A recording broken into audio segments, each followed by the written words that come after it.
El maestro José Briceño ha recibido de parte de Dios un llamado según lo establecido en Efesios 4:11 al estudio y la disertación del texto sagrado. Por más de 4 décadas le ha dedicado su vida ininterrumpidamente a la investigación y la enseñanza bíblica. Prepárate para escuchar un nuevo mensaje en forma exegética, polifacética y sistemática del texto sagrado, por el doctor José Briceño, maestro de la palabra de Dios, en su programa Palabra de Iluminación.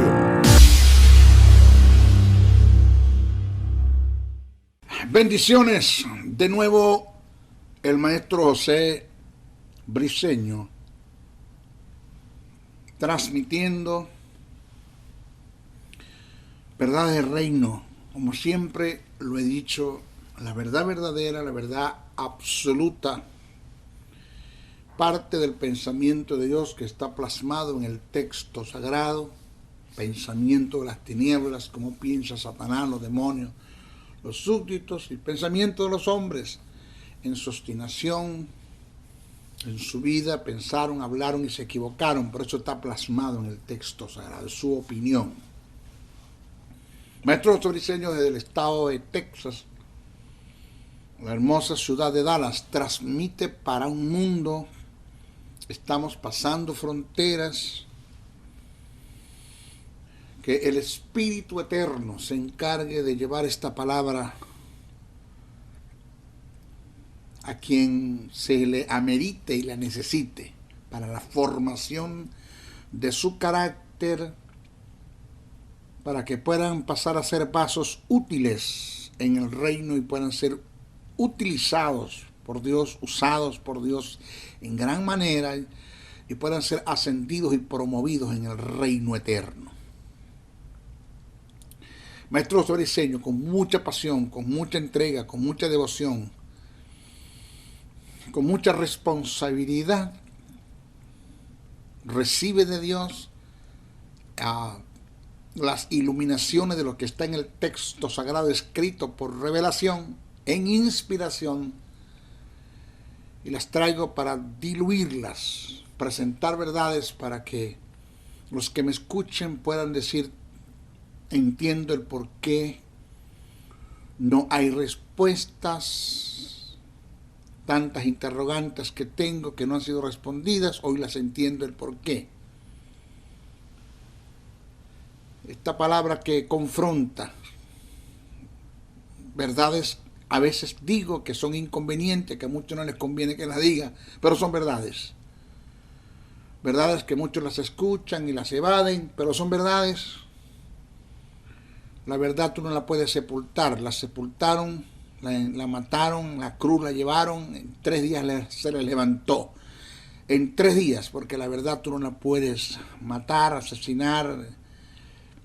Puede ser que la quieras evadir, pero en el centro de tu ser, en lo más profundo, tú sabes que es la verdad. En esta oportunidad quiero presentar y hablar, desarrollar un tópico como tema.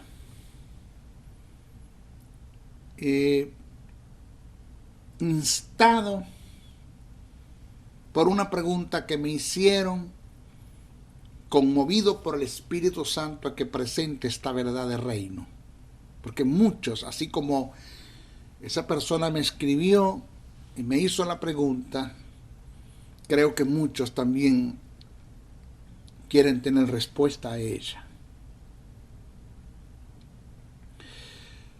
Maestro Briceño me decía, esta persona que es mi discípulo, por mucho tiempo me ha seguido, y me digo: maestro, ¿por qué no hay respuestas a mis oraciones?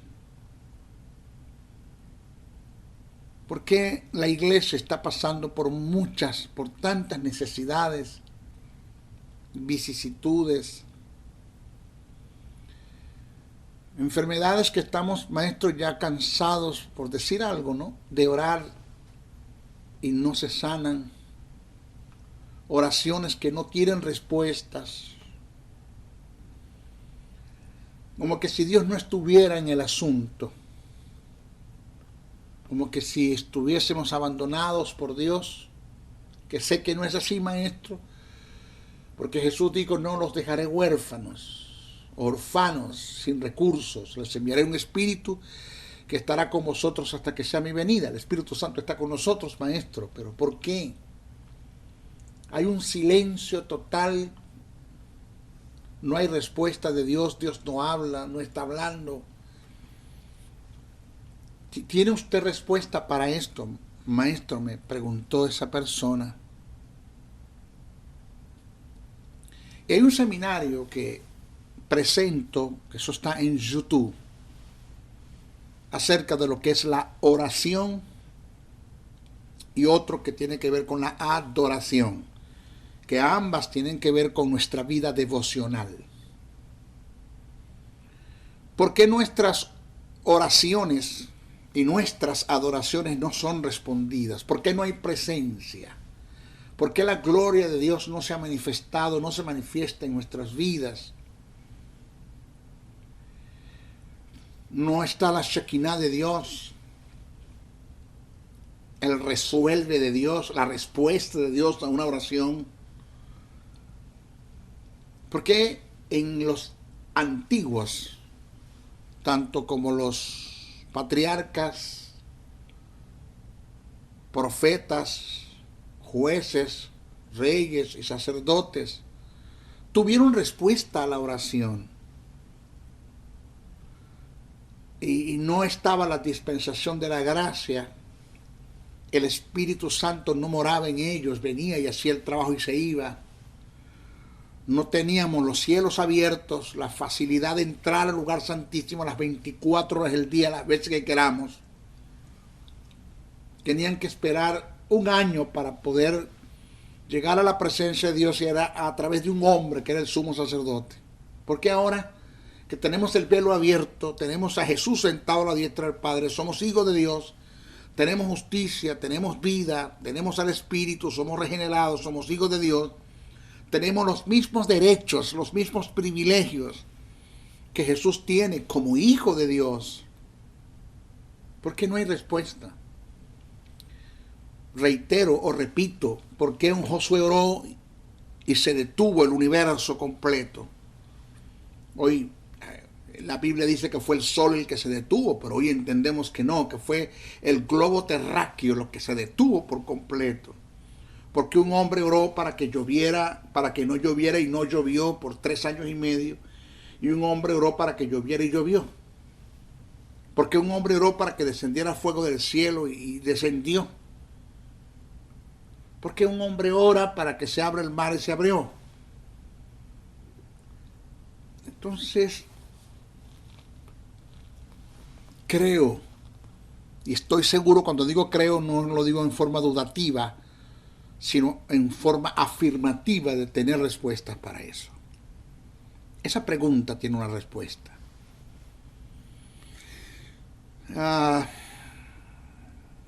Cuando nosotros hacemos un estudio preciso, conciso, detallado, exegético, polifacético y sistemático de lo que es nuestra vida devocional, y entre ellos hacemos un estudio de lo que es la oración y la adoración, cuando lo hice me di cuenta que esto no es soplar y hacer botellas, no es un chasquido de dedos, no es un cerrar y abrir los ojos, un pestañear. Porque es cierto que Josué oró y en el momento se detuvo la tierra, pero había principios de reino, era un hombre entregado, un hombre consagrado, un hombre que venía cumpliendo con principios de reino, con un carácter formado, aunque no tenía la justicia, ni la vida, ni era hijo de Dios, pero era un hombre con un carácter formado en los principios del reino eterno, un hombre que conocía a Dios, y que todas las demandas que Dios le presentó, tal como se las presentó a Josué, a Moisés, debo decir, a Moisés se las presentó a Josué, y Josué las captó adoptó, ya las conocía, las tomó y caminó en ellas y le trajeron resultados. Porque esto es la verdad verdadera, la verdad absoluta, que cuando nosotros caminamos en los principios del reino eterno, en las demandas de Dios, en el mandamiento de Dios, caminamos en su misión, en sujeción, en obediencia, entregamos la voluntad, porque hay una vida quebrantada en nosotros, quebrantada, entregada a Dios. No tenemos lugar para el pecado, para el mundo, para nada de lo que nos presente, ni en las tinieblas, ni el diablo, ni los demonios, ni las circunstancias que tengan ajenas al propósito de Dios, que atenten en contra de la santidad de Dios. No nos interesa nada de eso. Ese fue Josué. El caso de Job y entre muchos. Entonces son muchos los principios que se están quebrantando. Muchos. Unos hasta quebrantan los principios en forma premeditada, con alevosía, hacen planes y proyectos y quebrantan los principios. Y voy a presentar uno de ellos, entre muchos. Quisiera entrar en todos, pero no es el tiempo, no tengo tiempo. Pero uno que el Espíritu puso en mi espíritu, que lo trajera, y usted lo va ahora a escuchar. Es cuando nosotros tratamos de entrar en una vida de oración o de adoración y tratamos de tener una devoción delante de Dios, pero vivimos una vida totalmente desajustada, pecando en contra de Dios y faltando en contra de nuestros semejantes, de nuestros hermanos. Siempre he dicho que la primera oración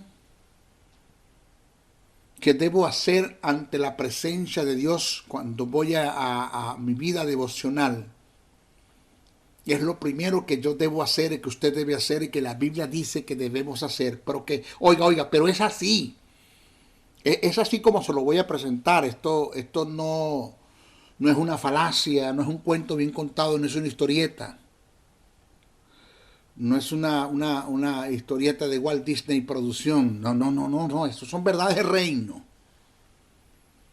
Verdades de reino. Que una de las causas por la cual no hay respuesta a la oración, a la adoración, no hay manifestación, no hay presencia, es que escuchamos la verdad y hacemos como aquel que dice Santiago, que nos miramos en un espejo y después olvidamos quiénes somos. O sea, nosotros ingerimos la verdad, pero no la digerimos, sino que nos causamos, desde el punto de vista, lo digo alegórico, vómitos. Vomitamos, entramos en el estado de la bulimia, produciéndonos el vómito de las verdades que escuchamos, pero que no las vivimos, no caminamos en ellas. Y esto es grave, Porque el que no alcancen las cosas por ignorancia, pues hasta cierto punto las misericordias de Dios no se alcanzan. Pero no va a haber misericordia que te va a alcanzar o que te alcance de parte de Dios cuando ya conoces la verdad. Entonces, es la primera oración que debemos hacer cuando entramos a la presencia de Dios, es la oración de confesión para consagración. Oiga, la oración de confesión para consagración. Esta es la primera oración que debemos presentar a Dios en nuestra devoción. La confesión de los pecados, pecados y de las faltas que hemos cometido ante nuestros semejantes. Y parece mentira, pero es verdad, antes de presentarme a Dios en oración, yo debo antes de esto presentarme a mi semejante y pedir perdón por las faltas que he cometido. Por eso es que La oración de confesión para consagración es la primera que se debe hacer. Cuando estamos ante la presencia de Dios, confesar los pecados que hemos cometido en contra de Dios y de las faltas que hemos cometido ante nuestros semejantes. Porque muchos, óigame, yo debo de entender la fuerza y el poder que hay en la mutua reconciliación entre hermanos. Porque es tan grave ante la presencia de Dios el vivir sumergidos en el pecado, como el vivir una vida desajustada en contra de mi prójimo. Póngame eso en una balanza y la balanza no se va para ningún lado. Pesan igual. Ante la presencia de Dios, eso está aquí. Tú pecas en contra de Dios y faltas en contra de tu hermano, eso está allí ante la presencia de Dios. Entonces jamás podrás, o yo voy a incluirme, decir que amas a Dios y no amas al hombre que fue hecho a su imagen y semejanza. Esto es una locura. El mandamiento está escrito en el texto. ¿Cuántas veces lo habéis leído? Lo has vivido, lo has asimilado, has formado un carácter con esta verdad, la tienes presente, esa verdad. ¿Cuál, maestro? Amarás al Señor tu Dios con todo tu corazón, con toda tu alma y con toda tu mente, y amarás a tu prójimo como a ti mismo. Eso está escrito en Mateos, el capítulo 22, versos 37 al 38. ¿Cuántas veces lo hemos leído? Hemos leído eso en una escuela dominical, en un culto, como para decir que, tener espacio para decir que le hicimos culto a Dios, pero ¿quién extrae, quién se apropia de esta verdad, de esa fuerza que está allí en ese pasaje, en ese renglón que te acabo de presentar?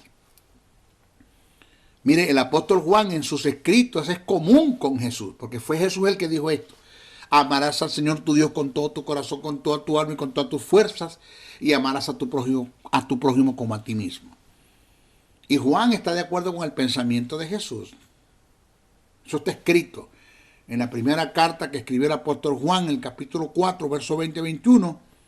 Juan dijo: si alguno dice yo amo a Dios y aborrece a su hermano, el tal es un mentiroso, se está engañando a sí mismo, está caminando en un piso de vidrio con zapatos de plomo, que algún día va a dar el paso mal dado y va a partir el vidrio y no sabe dónde vamos a caer, no sabe dónde va a caer. Vive de mentira, de falacia, de engaños. Dice, el tal es un mentiroso. Pues el que no ama a su hermano, dice Juan, a quien ha visto, ¿cómo puede amar a Dios a quien no ha visto? Señores, esto es presentado allí.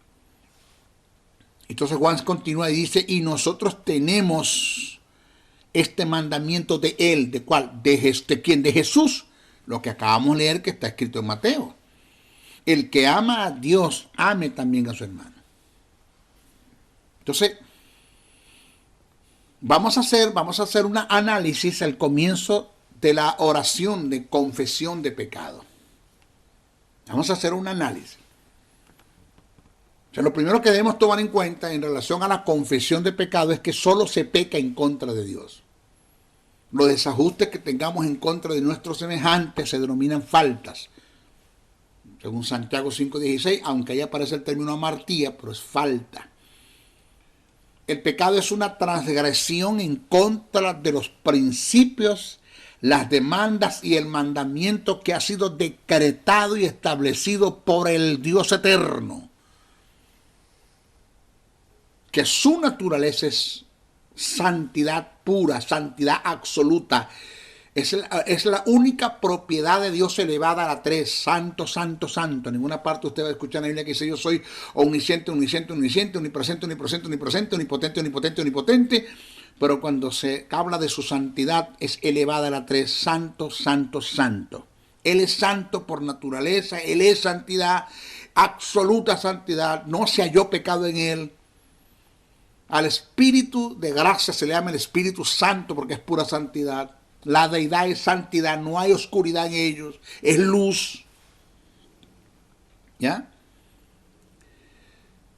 Ahora, Claro está, el cometer una falta en contra de mi hermano es pecar en contra de Dios, porque se está quebrantando un mandamiento en relación al amor que debemos tener hacia el prójimo en semejanza al amor que tenemos hacia Dios. Eso está muy claro. Óigase esto, la confesión de pecado en el inicio de nuestra devoción, de nuestras oraciones, de nuestras adoraciones, le proporciona a Dios acceso al corazón del creyente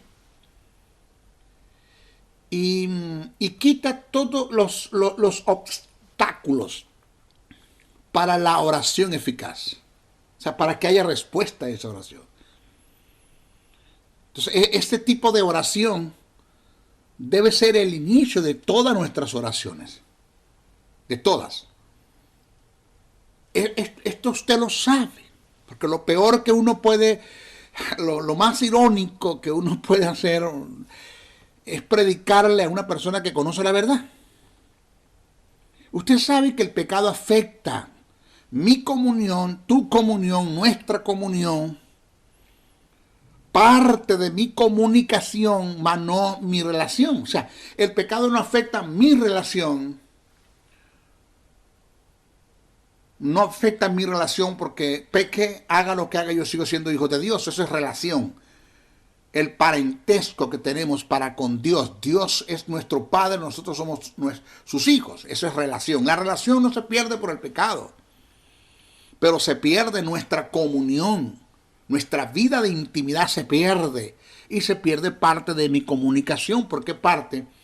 Porque si yo estoy en pecado, hay una sola oración que Dios escucha, que es la oración de confesión para consagración, que es la que estamos hablando. Entonces, en cuanto a mi relación, reitero, como hijo, sigo siendo hijo de Dios por mucho que peque. Pero mi comunicación en forma bilateral o recíproca de parte de Dios es afectada. Por la razón de que en una vida de pecado, y más cuando se peca con premeditación y alevosía, se hacen planes y proyectos para pecar, sabiendo que estamos mal, en una vida de pecado, solo Dios podrá escuchar mi oración, pero no puede dar respuesta a ella. Yo puedo entrar al trono de Dios y orarle todo lo que yo quiera. Él me escucha, pero no hay respuesta. Porque la oración de confesión de pecado, para mantener la comunión, para mantener mi intimidad con Dios, es de suma importancia y de mucho beneficio y de mucho valor y de mucho contenido.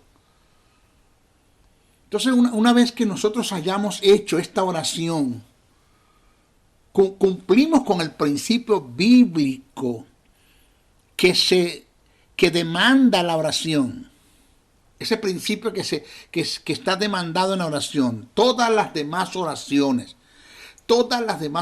que yo pueda hacer tendrán respuestas de Dios si primero entramos en la oración de confesión para consagración. Confesamos nuestros pecados, te aparta de él, prospera, dice el texto. El que confiesa su pecado y se aparta de él, prospera. Oiga, prospera. Y cuando estamos hablando de prosperidad, señores, no estamos hablando de esa bagatela y esa basura del mensaje de la prosperidad que se... No. Estamos hablando de eso. Cuando yo hablo de prosperidad no me estoy yendo al dinero. La verdadera prosperidad está en ser escuchado por Dios. Y este es el sentido como Juan lo describe. Primera carta que Juan escribe, el capítulo 1, versos 5 al 10, dice: este es el mensaje que hemos oído de él. Escuche bien y preste atención, porque esto usted lo ha leído como 500,000 veces, pero usted no le ha prestado atención, usted no ha vivido esto. Este es el mensaje que hemos oído de él y os anunciamos. Oído, Dios es luz y no hay ninguna tiniebla en él. Si decimos que tenemos comunión con Él y andamos en tiniebla, mentimos y no practicamos la verdad. Pero si andamos en luz como Él está en luz, tenemos comunión unos con otros y la sangre de Jesucristo, su Hijo, nos limpia de todo pecado. Si decimos que no tenemos pecado, nos engañamos a nosotros mismos. O sea, si usted dice que usted nunca peca, que no hay la posibilidad de que usted peque, porque una cosa es que tú peques en forma fortuita, ocasional. De eso es lo que está hablando Juan. Pero si tú haces planes y proyectos para pecar, tienes graves problemas. Entonces, si decimos que no tenemos pecado, nos engañamos a nosotros mismos.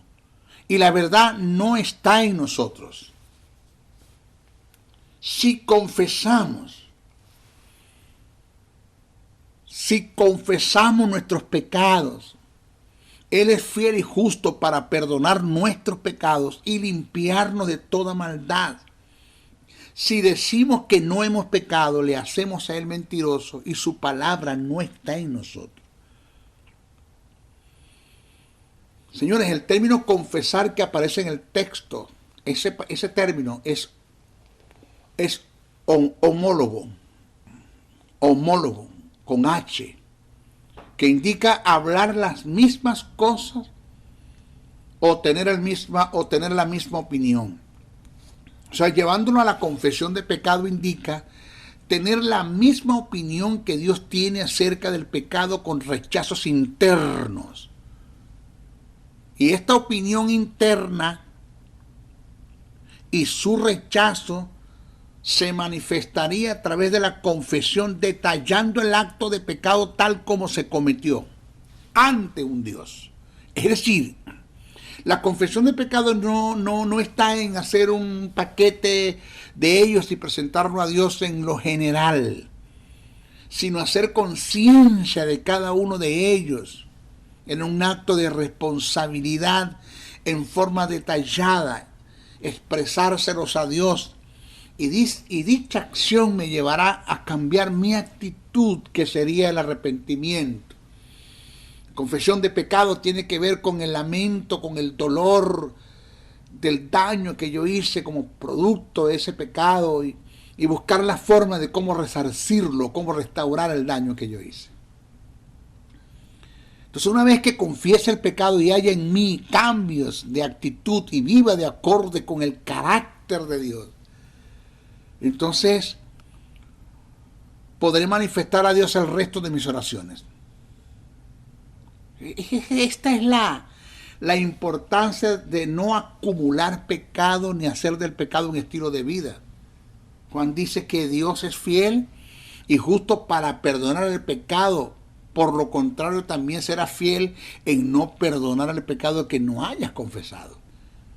Y esto mantendrá un principio quebrantado que no le dará acceso a la soberanía de Dios para poder escuchar y contestar el resto de tus oraciones o devociones. Y más, oído, más cuando se entra en el pecado continuo. Porque tenemos en nuestras iglesias gente que está en un pecado continuo. Por decirte algo, el hermano Juan de los Palotes, por A o por B, por razones equivocadas, por obstinación, por motivos incorrectos, se divorció de la hermana Petra.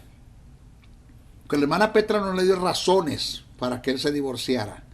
Una mujer de Dios, entregada, buena madre, buena hija, buena esposa, obediente, sumisa, sujeta, una mujer de Dios, no es rebelde, no cometió ningún acto de inmoralidad sexual, adulterio, dígase cualquier tipo de fornicación. Pero el hermano Juan de los Palotes, pues él se cansó de ella, no le gustó más, ella no me gusta como mujer. A, B, razones equivocadas, obstinaciones, impulsado por las concupiscencias de la vida, las malas concupiscencias de la vida. Se divorcia de la hermana Petra y se va y se casa con la hermana Juana. Y se casa con la hermana Juana. Él se descarrió, se divorció y se descarrió y se fue con la hermana Juana. Después, a los 6 años, viene de manos agarraditas con la hermana Juana, a su nombre gloria, y con un apostolado. Y este es mi nuevo hogar, mi nueva esposa, mi nuevo futuro, mi nueva visión. Pues déjame decirle que bíblicamente no es lo que enseña el texto sagrado. Usted, mientras viva con esa mujer, usted estará en un pecado continuo, porque para efecto de Dios, su esposa fue la que usted dejó sin razones. Punto. Punto. Así, así. O sea, el que confiesa su pecado y se aparta de él prospera. Si usted no da un giro, si usted no gira en sentido contrario a lo que usted viene haciendo, sino que se mantiene allí, no cree usted que usted tiene perdón de lo que está haciendo. Usted está en un pecado continuo. Y tiene que darle cuentas a Dios por los daños que le hiciste a la hermana Petra, y más si en ella quedaron hijos. Tú destruiste un hogar, dañaste a estos hijos emocional y sentimentalmente. Todo lo que ellos puedan hacer más adelante en forma negativa, tú le vas a dar cuentas a Dios. Entonces no me vengas ahora a decir que aquí está mi nueva esposa con un ministerio de apostolado, esta es una visión nueva. No funciona así. Dice que el que confiesa su pecado prospera. Eso es lo que dice el texto sagrado. Ahora, estas demandas no son fáciles vivirlas. No es fácil. No es fácil cuando la palabra te confronta y la palabra demanda de ti un quebrantamiento, una sumisión, una sujeción, una obediencia, la entrega de una voluntad. Cuando Dios te pide que hagas cosas que tú no quieres hacer y que dejes de hacer lo que quieres hacer y lo que te gusta hacer, no es fácil. Porque el obedecer es fácil cuando no se tiene nada que perder. Cuando no hay nada que abandonar, es fácil. Pero qué duro y difícil es cuando Dios te dice que hagas lo que tú nunca quieres hacer y que dejes de hacer lo que siempre te ha gustado hacer. Por eso Jesús en el Getsemaní fue confrontado por el Padre. Y él dijo: Señor, pasa de mí esta copa. Esta es mi voluntad, pero que no se haga mi voluntad sino la tuya. Entonces estas demandas no son fáciles vivirlas, pero es un principio sine qua non que no podemos pasar por alto. No nos engañemos, Dios no puede ser burlado. En nuestra infidelidad Dios es fiel. En nuestra infidelidad Dios es fiel. O sea que esto quiere decir que Dios tendrá sumo cuidado de que su palabra se cumpla en mí para bendición o para maldición. Entendiendo que la bendición viene de Dios, pero la maldición es causa o producto de haber quebrantado un principio que por sí solo te van a sancionar. O sea, no es la voluntad de Dios que caigas en un terreno de maldición. No es la voluntad de Dios que caigas en un terreno de maldición, pero a causa de su fidelidad, Él nunca lo podrá evitar. Él no puede negarse a sí mismo. Él va a hacer que su palabra se cumpla. Que la palabra tome el curso que debe tomar. Para bien o para mal, entendiendo que el bien no produce y el mal tú te lo buscaste. Porque cuando dice en segunda carta a Timoteo, el capítulo 2, verso 13, que nuestra infidelidad Dios permanece fiel, que si somos infieles Él permanece fiel, no quiere decir que Dios va a ser fiel en mi infidelidad. Ya te lo expliqué. Señores, la luz y las tinieblas nunca tendrán relación en sí mismas. Nunca. Son dos polos opuestos. Así es la santidad. El pecado no es compatible con la luz. No es compatible. Quiero que tú entiendas esto. El pecado afecta la comunión con el creyente, con Dios, cercena la posibilidad de que Dios te pueda bendecir por causa de restar el derecho que tienes de ser bendecido en su posesión. Y esto lo describe el apóstol Pablo, el apóstol Juan, debo decir. El que nosotros vivamos una vida moral es tan importante en las dimensiones divinas. Repito, el pecado afecta mi comunión.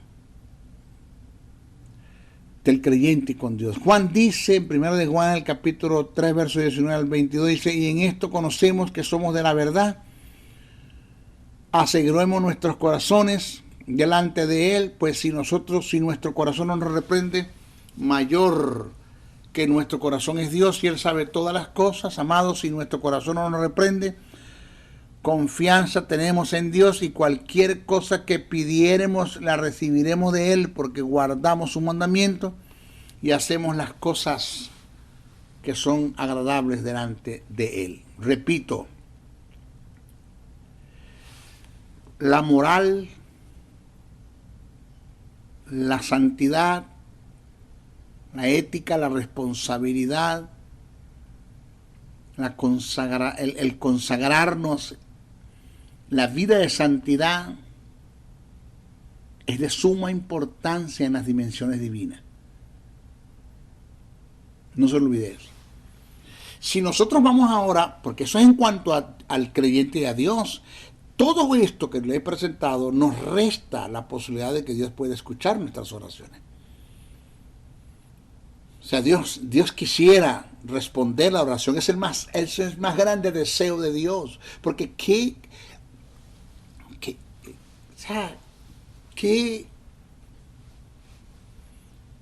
¿de qué me sirve orar y que Dios no me responda? ¿Para qué orar si no voy a tener respuesta? No, Él quiere responder la oración. Él quiere escucharte. Jesús dijo, pedid y os dará. Tocáis y os abrirá, buscáis y hallaréis. Es un principio de reino. Ahora, vamos ahora a la confesión de nuestras faltas. Y preste mucha atención en esto que le voy a decir. Porque usted me coloca el pecado ante Dios y la falta ante tu hermano, ante tu prójimo, ante tu semejante, lo pones en una balanza y pesan igual. Pesan igual.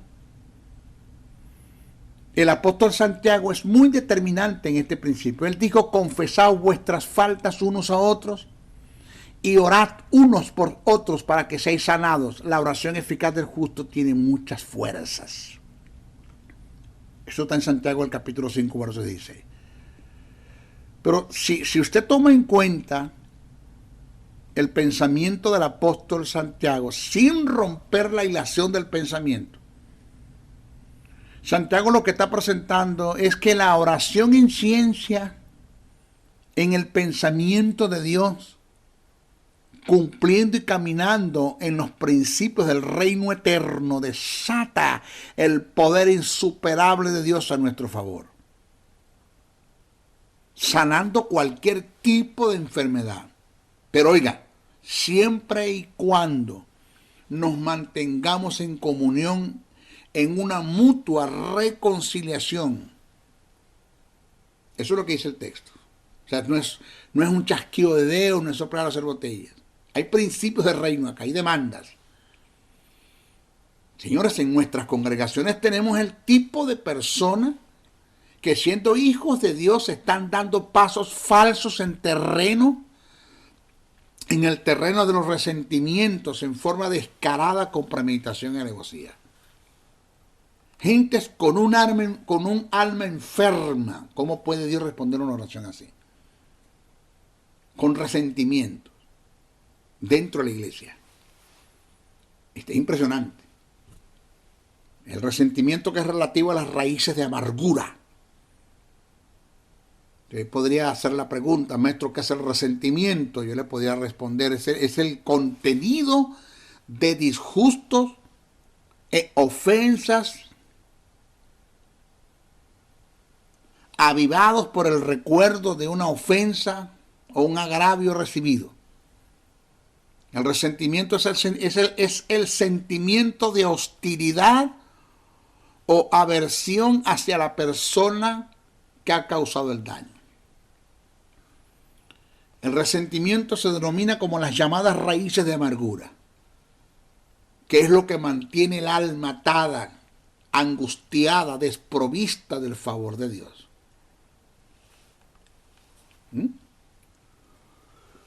Mire, una raíz de amargura, según el contexto bíblico, es aquel resentimiento que emana y produce frutos nocivos, tan nocivos, letales y amargos, que pueden envenenar, contaminar e influenciar el alma de los que nos rodean. Se lo vuelvo a repetir. Una raíz de amargura, según el contexto bíblico, es aquel resentimiento que emana y produce frutos nocivos, letales y amargos que pueden envenenar y contaminar o influenciar el alma de los que nos rodean, según Hebreos 12:15. Y que a su vez mantienen el alma envenenada de aquel que la posee y que es capaz de producir daños a cuesta de lo que sea. Tiene un alma envenenada. ¿Hay gente así dentro de la iglesia? Las hay. ¿Son hijos de Dios? Sí. ¿Tienen justicia? Sí. ¿Tienen vida? Sí. ¿Son regenerados? Sí. ¿Tienen el Espíritu de Dios? Sí. Pero así viven, influenciados por Satanás. Porque, señores, ningún verdadero hijo de Dios puede usar su fe en oración de una manera efectiva para tener respuesta de esa oración, a menos que se haya librado de las raíces de amargura. Aferrarse a este resentimiento siempre va a atrofiar nuestro crecimiento y promover espiritual. Va a ser un obstáculo para nuestra oración, para el disfrute de la presencia de Dios, para el gozo, el gozarnos cuando veamos respuesta a la oración, y eso nos hace fuerte para seguir creyendo y seguir orando y seguir recibiendo respuesta de Dios. El Señor desea que su pueblo sea libre de este flagelo. Él desea eso. Para vivir y moverse de acuerdo a su voluntad. Para que haya presencia en su pueblo. Gloria. Para que Dios se manifieste a través de sus hijos a un mundo que tanto lo necesita. Que el mundo pueda ver a Dios en nosotros.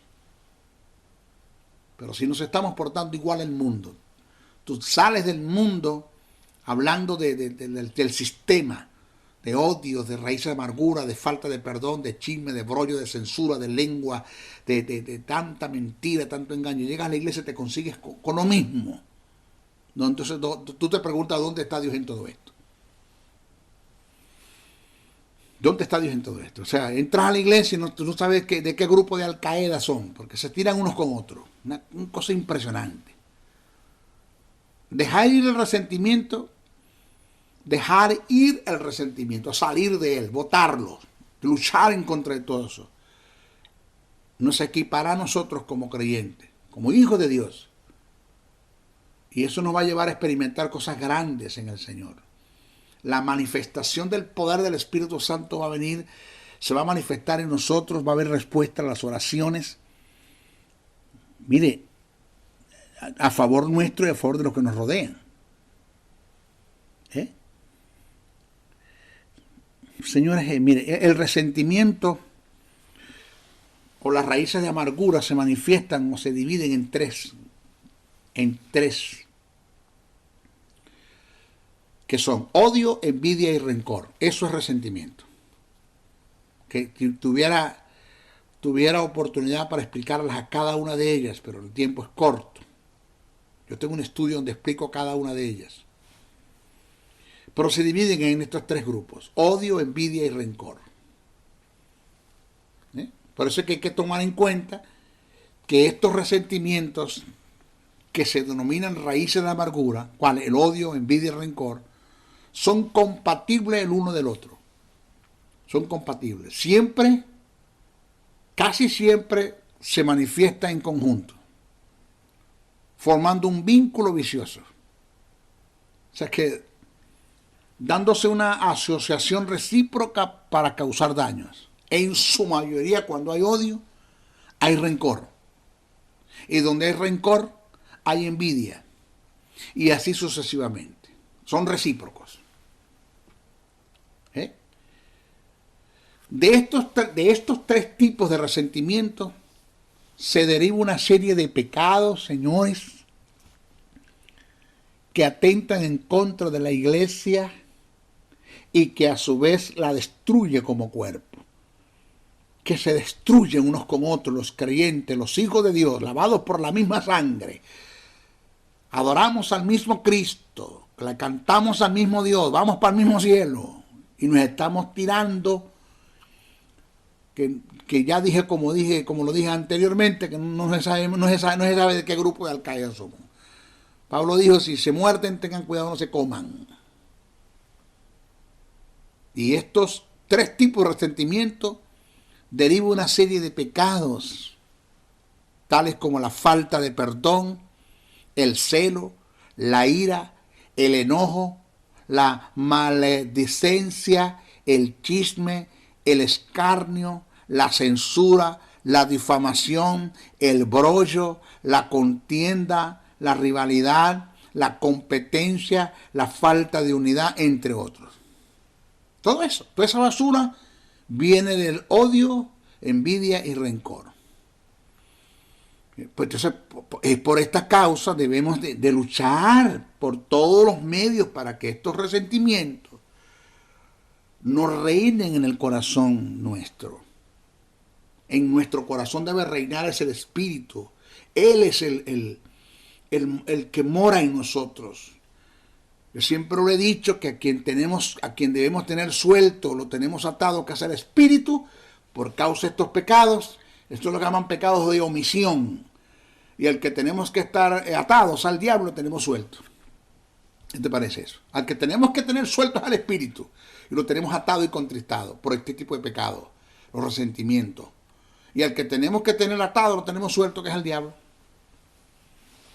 Entonces, de estos tres tipos de resentimientos se deriva una serie de pecados. Ya a usted le dije: la falta de perdón, el celo, la ira, el enojo, la maldicencia, el chisme, el escarnio, la censura, la difamación, el brollo, la contienda, la rivalidad, la competencia, la falta de unidad, entre otros.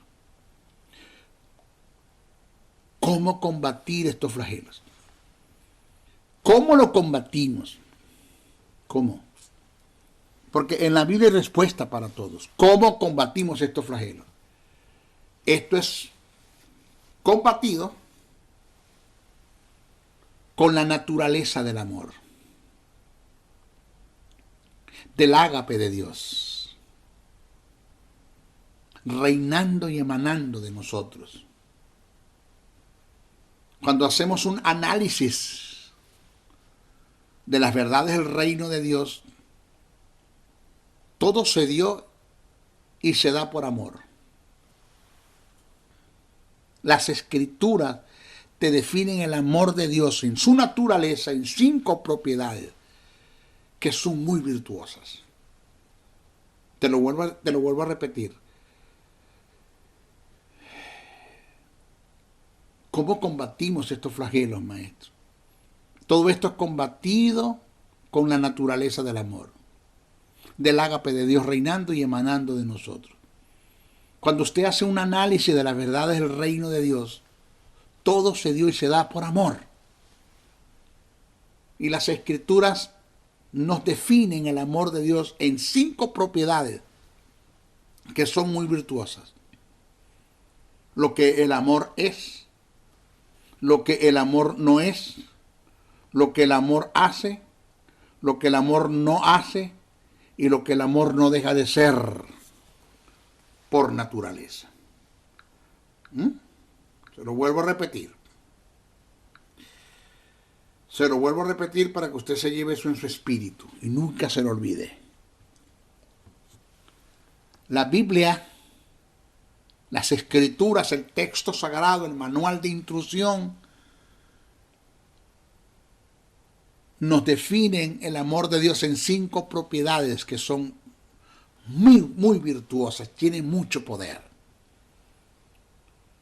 La Biblia dice lo que el amor es. 2, lo que el amor no es. 3, lo que el amor hace. 4, lo que el amor no hace. Y 5, lo que el amor no deja de ser por naturaleza. Léalo usted en primera carta a Corintios, el capítulo 13, verso 4 al 8. Dice: El amor es sufrido, es benigno, el amor no tiene envidia, el amor no es jactancioso, no se envanece, no hace nada indebido, no busca lo suyo, no se irrita, no guarda rencor, no se goza de la injusticia, mas se goza de la verdad, todo lo sufre, todo lo cree, todo lo espera, todo lo soporta, el amor nunca deja de ser. ¿Eh? Entonces, cuando tenemos conocimiento de la naturaleza del amor de Dios, y dejamos que gobierne nuestra vida y que sea el Espíritu Santo el que emane, que fluya ese espíritu de amor, que fluya, que haya presencia, que la gloria de Dios se manifieste en nuestras vidas y que la gente cuando nos mire a nosotros vea en nuestro mirar, en nuestro ser, en nuestra presencia, la presencia de Dios. Entonces, cuando nosotros tenemos conocimiento de la naturaleza del amor de Dios y dejamos que gobierne nuestra vida, no hay lugar para ningún tipo de resentimiento. Entonces seremos libres para vivir y disfrutar la vida de Dios. Y seremos aptos para recibir las grandes bendiciones que vienen de Él en respuesta a nuestras oraciones. Punto, punto.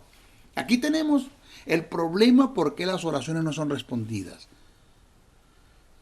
Jesús dijo, cito, por tanto os digo que todo lo que pidiereis orando, creed que lo recibiréis. Está la fe implícita, creed que lo recibiréis y os vendrá, pero también está el amor, el perdón. Dice, y cuando estéis orando, perdonad si tenéis algo contra alguno.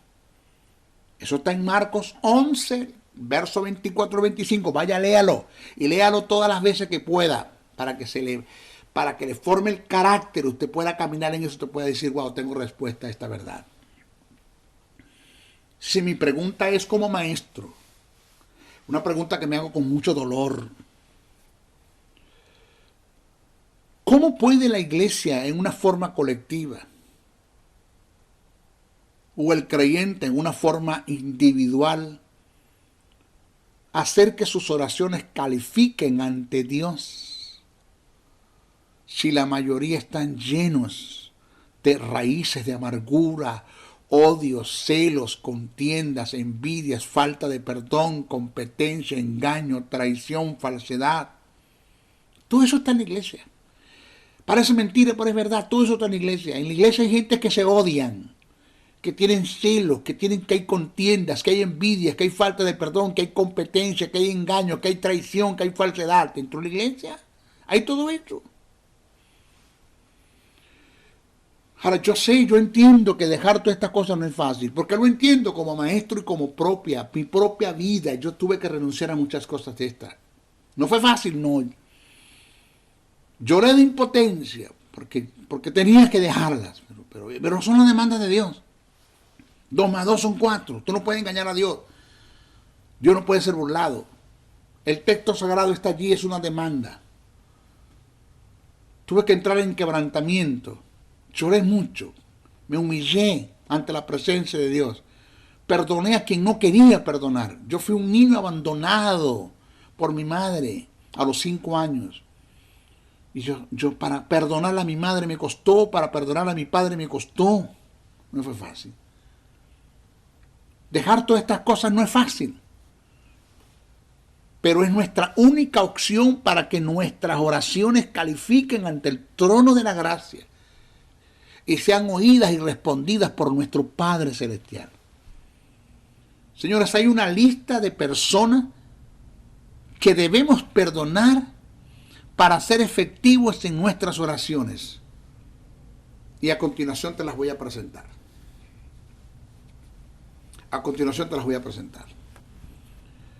Parece mentira lo que te voy a decir. Oído, primero, debemos perdonar a Dios. ¿Cómo usted dice, Metro? Sí, debemos perdonar a Dios. No porque Él nos haya fallado a nosotros. No porque Él nos haya mentido. No porque Él no haya cumplido en nosotros. No porque nos haya abandonado. No porque nos haya traicionado. Es por lo que nosotros creemos que Él ha hecho en contra de nosotros. Es por mi creencia. Porque yo entré en el terreno de renegar de Dios y y de no querer nada con Dios porque según mi forma de pensar, Dios no me respondió, Dios no me cumplió.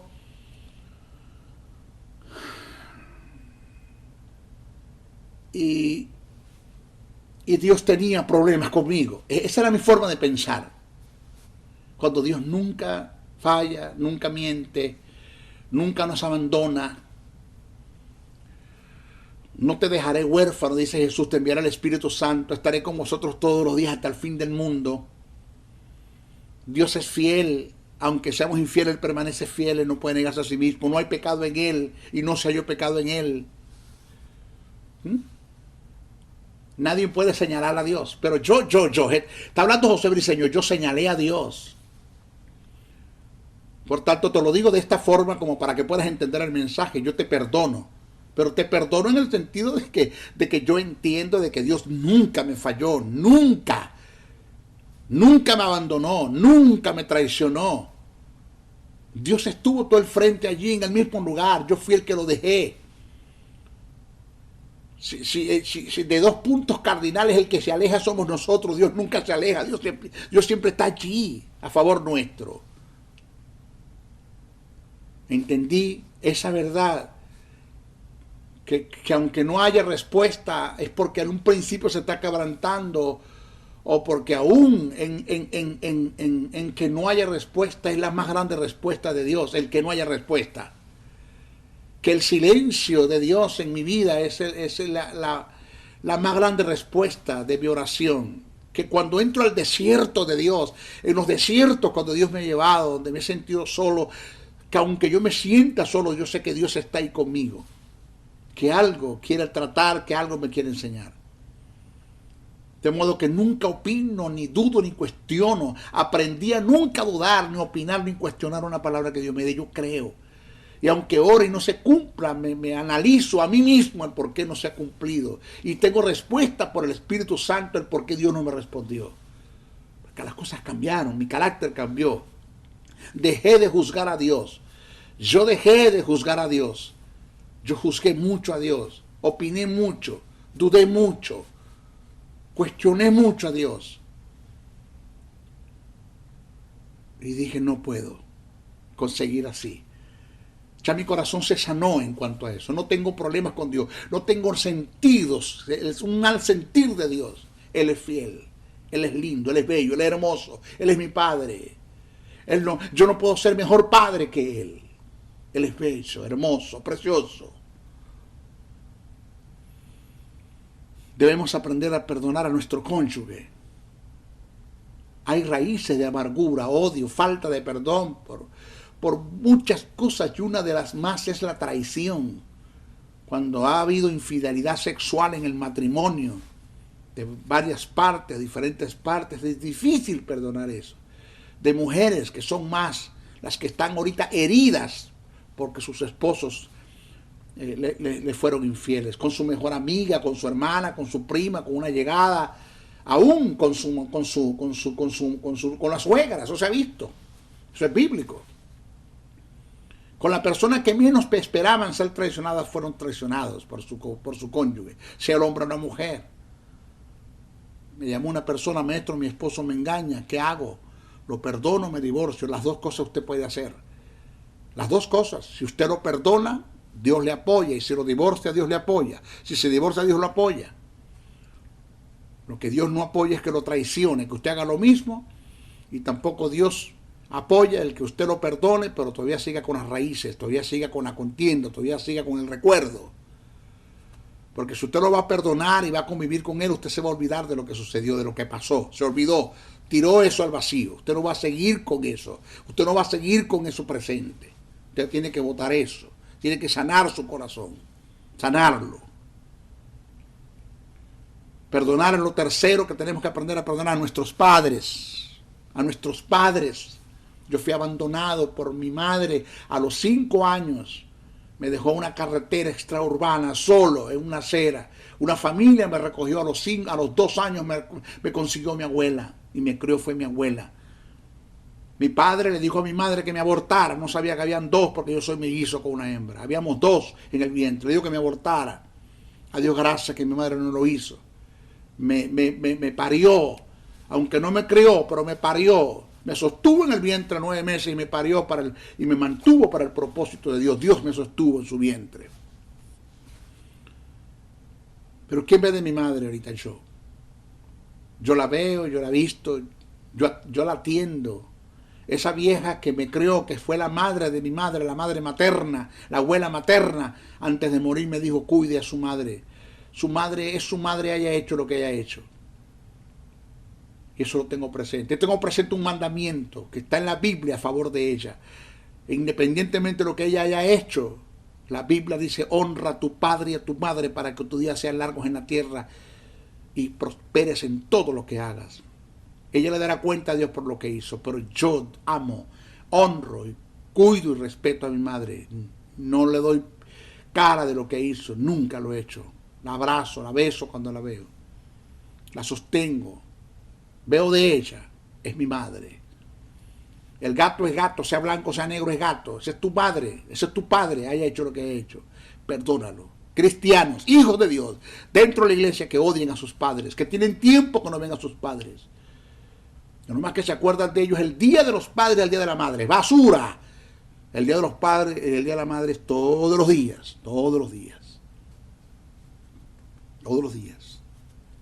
Ahora se le está prendiendo el bombillo. ¡Ping! Ahora entiendo por qué no hay respuesta a las oraciones. Ahora entiendo. Perdonar a nuestros hijos. A nuestros hijos, ¿sí? Padres que odien a sus hijos. Así como hay hijos que odian a los padres, hay padres que odian a sus hijos. Creyentes, hijos de Dios. Justicia, vida. Levantan bandera, levantan estandarte, dan gritos de júbilo. Gritos de guerra.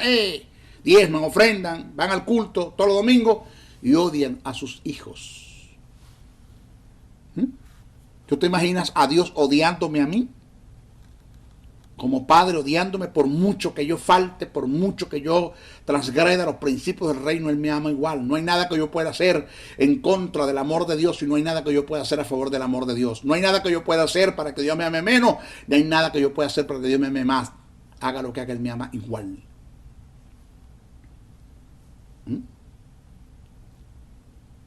Lo otro que tengo que aprender a perdonar son nuestros hermanos de la sangre, hermanos. La Biblia dice, y habrá conflicto entre hermanos contra hermanos. Eso es bíblico. Pero eso es un mundo, en lo secular, en lo normal, en un corazón que tenga Dios, que tenga el Espíritu, que conozca el amor de Dios, no odia a su hermano. Hermano de sangre. Y a un hermano de sangre en la iglesia, que nos une la sangre de Cristo. Hablando del punto de vista espiritual, hermanos de sangre en la iglesia. Debemos aprender a amarnos. Y hermanos de sangre, congénitamente hablando, humanamente hablando, debemos de aprender a amarnos y a perdonarnos. Amar a nuestros líderes. ¿Cuántos líderes no nos afectaron, nos hicieron daño? A mí, en mi caso, perseguido. Nunca me dieron una oportunidad.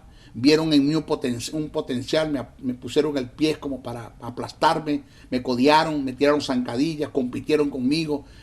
Me saquearon, me quitaron todo el dinero, me estaban usando. Al final de la jornada me di cuenta que me usaban, que nunca fui útil para ellos, sino que fui un instrumento. Me usaban, me utilizaban. Y aprendí a amarlos. Perdónalos, Señor, porque no saben lo que hacen. Perdonar a todos los que te hicieron daño fuera de tu contorno. Y de último, perdonarnos a nosotros mismos. A veces tenemos rencor. Psicológicamente eso es una verdad. No hay perdón a nosotros mismos. Sentimos rabia con nosotros mismos. Molestia con nosotros mismos. Dios nos ha perdonado lo que hemos hecho, pero ni el diablo, ni yo, ni nosotros mismos nos hemos perdonado. Tenemos que aprender a perdonarnos, a entender de que si Dios no me juzga, yo no tengo por qué juzgarme. Si Dios me perdonó, yo tengo que perdonarme. Si Dios me dio una oportunidad, voy a disfrutar de esa oportunidad que Dios me está dando. Y voy a levantarme, voy a seguir adelante. No me voy a condenar, no voy a seguirme condenando por lo que venía haciendo o por lo que hice. Por muchas veces que reincidí en ese tipo de pecado, ya es suficiente, ya está bueno. Y hay momentos en que me levante y siga adelante. Con la frente en alta, vamos. Independientemente de lo que el hombre diga, el mundo diga, Dios nunca acumula pecado. Dios siempre me ha perdonado. El pecado que Dios perdona lo borra. Dios no se acuerda del pecado ni acumula pecado. Y yo voy para adelante. Yo voy a perdonar a mí mismo. Ya, para adelante. Entonces, estas son cosas que no me dejan a mí avanzar en el reino.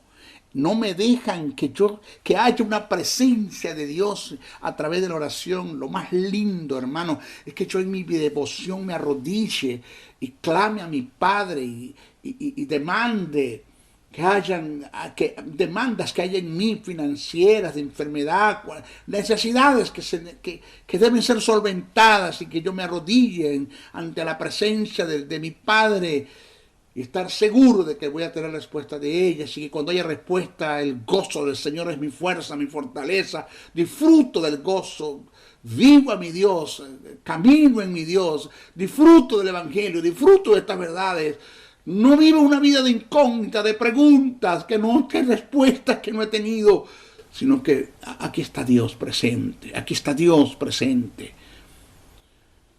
¿Es fácil? No es fácil, pero se puede. Bueno, se despide el maestro José Briceño. Hasta nuestra próxima oportunidad.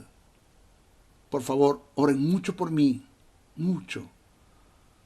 2, compartan este mensaje. 3, búsquense suscriptores para que puedan suscribirse en el canal. Y 4, le agradezco que usted me envíe una ofrenda. De esto vivo. El obrero es digno de su salario, no pondrás bozar el que trilla. Sé copartícipe de toda buena obra aquel que te instruye en la palabra. Necesito de tu ofrenda, sí necesito de tu ofrenda. Envíame una ofrenda. Necesitamos cubrir. ¿Estás agradecido? Que el Señor te haya bendecido a través de este mensaje. Se despide el maestro José Briceño. Maestro, ¿cómo hacemos para hacerle llegar una ofrenda? Ahí está mi número telefónico en el carácter. Ahí están con los caracteres 786-604-3352. O si no, escríbeme al correo josén77briceñoa77@gmail.com. Me escribe, me preguntas, me envías un mensaje de WhatsApp. Maestro, ¿cómo le hago llegar una ofrenda? Y se la vamos a dar la forma de cómo hacerlo, en forma sana. Que el Eterno te bendiga en gran manera y que este mensaje te haya bendecido, y por favor comparte, no te quedes con él. Bendiciones, bendiciones, bendiciones.